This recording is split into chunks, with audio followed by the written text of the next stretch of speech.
आपने देखा है कि इस समय वायरल भी है, इस समय एक खबर है, एक मूवी भी हमारे बॉलीवुड में आ रही है द ताज स्टोरी के नाम से। उससे पहले मैं चाहता हूँ कि मेरे बच्चे सारे एक वास्तव में जो रहस्य बना हुआ है ताजमहल, उसके बारे में जाने। तो आज हम बात करते हैं ताजमहल के बारे में, जिसे अंग्रेजों ने द क्राउन पैलेस के नाम से इसे कहा। और सबसे ज्यादा जो क्रांति का विषय बना हुआ है वो ये बना हुआ है कि इसे तेजो मालिक कहा जाता था।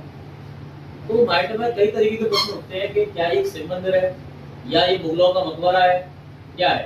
चलो इसके बारे में बात करते हैं। सबसे पहले मैं आपको बता दूं जानकारी के लिए, ये ताजमहल कोई मकबरा नहीं है, ये तेजो महल है जो एक शिव मंदिर है और चंद्रमौलीश्वर महादेव का मंदिर है। चंद्रमौलीश्वर, इसके प्रमाण में भी आपको देता हूँ, मैं बात करता हूँ। ये ताजमहल राजा परमार देव चंदेल ने, तेजो महल के नाम से परमार शासक थे, इन्होंने बनवाया। और इसका साक्षात प्रमाण आपको अगर देखने को मिलता है तो राजपूत भवन एक किताब है, उसके पेज नंबर 2 पर जो ईश्वर सिंह बड़ाड़ ने लिखी है, इसका ये प्रमाण है। ये सिद्ध करता है कि राजा परमार देव चंदेल ने तेजो महल बनवाया, जो आगे चल करके आमेर के राजा जयसिंह पर चला गया, जिसे मुगल शासक शाहजहां ने उसे ले लिया, जिसका प्रमाण बादशाह नामा में पेज नंबर 403 पर है। राजा जयसिंह से ये ताजमहल तेजो महल है मुगलों के पास कैसे गया, इसका प्रमाण पेज नंबर 403 पर है बादशाह नामा।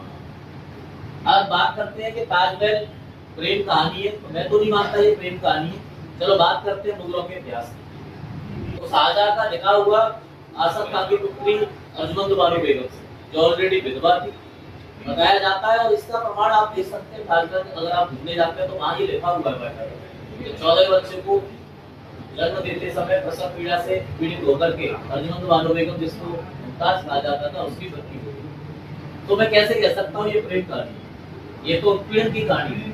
14 बच्चे को जन्म देते, यानी दर्जनों से भी ज्यादा बच्चों को जन्म दिया उसने। तो हम तो नहीं कह सकते वो प्रेम कहानी है, वो तो एक मसीह थी, है ना।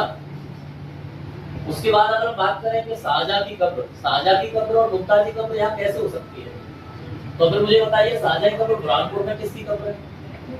बुरहानपुर के खंडवा में एमपी में जो कब्र है वो किसकी है? चलो हम कह रहे हैं कि शाहजहां की वहां कब्र नहीं है, तो फिर मुमताज की कब्र मिर्जापुर में क्या कर रही है? तो फिर यहाँ ताजमहल में किसकी कब्र है? तो कहीं ना कहीं तत्कालीन सरकारों ने बहुत बड़ा भ्रम बनाया आप सबको लूटने के लिए, क्योंकि इससे पर्यटन को बढ़ावा मिलता, अपार पैसा इससे उत्पन्न होता है, विदेशी नागरिक आते हैं, तो 7 वंडर्स में शामिल है इससे। अब हम इसकी बात करते हैं कि हमें कैसे पता चला कि परमार देव चंदेल ने तेजो महल बनवाया। इसका भी प्रमाण है, हमारे आगरा में बटेश्वर में एक शिलालेख था जो इस समय लखनऊ संग्रहालय में रखा हुआ है। 1155 से 56 सदी में उस शिलालेख पर सारी बातें लिखी हुई है। ये तेजो महल क्या था? शिव मंदिर था, और चंद्रमौलीश्वर महादेव का क्या था? एक मंदिर था। अब हम बात करते हैं कि इसके पीछे और क्या क्या प्रमाण है जो सिद्ध करते हैं कि ये एक शिव मंदिर है।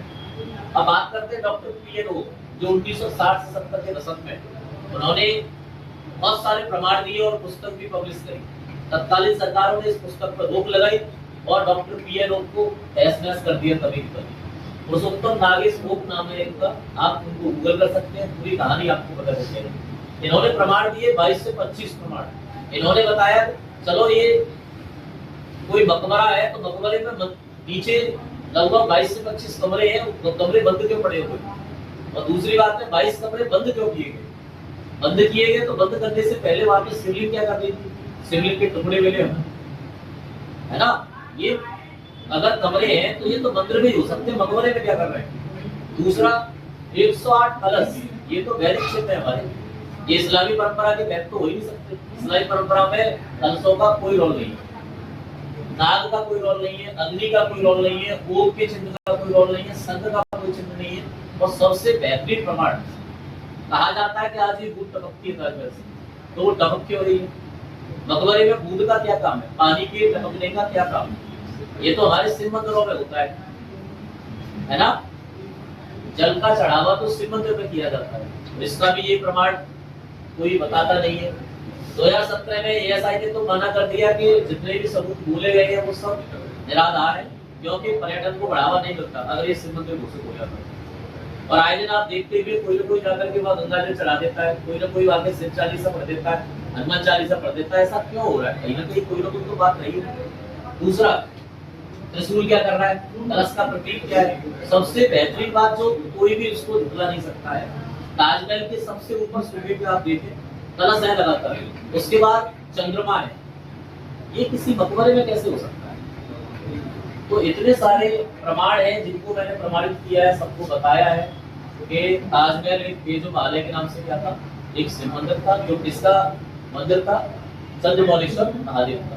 ना तो ये मुगलों की संपत्ति थी, ये यहाँ के राजाओं की संपत्ति थी, राजपूतों की संपत्ति थी, जिन्हें छीन करके मुगलों ने और एक मकबरे में परिवर्तित कर दिया। मैं चाहता हूँ ये आने वाली पीढ़ियां समझे इसको, और सरकार भी इस पर ध्यान दे और इसे शिव मंदिर हो सके। जय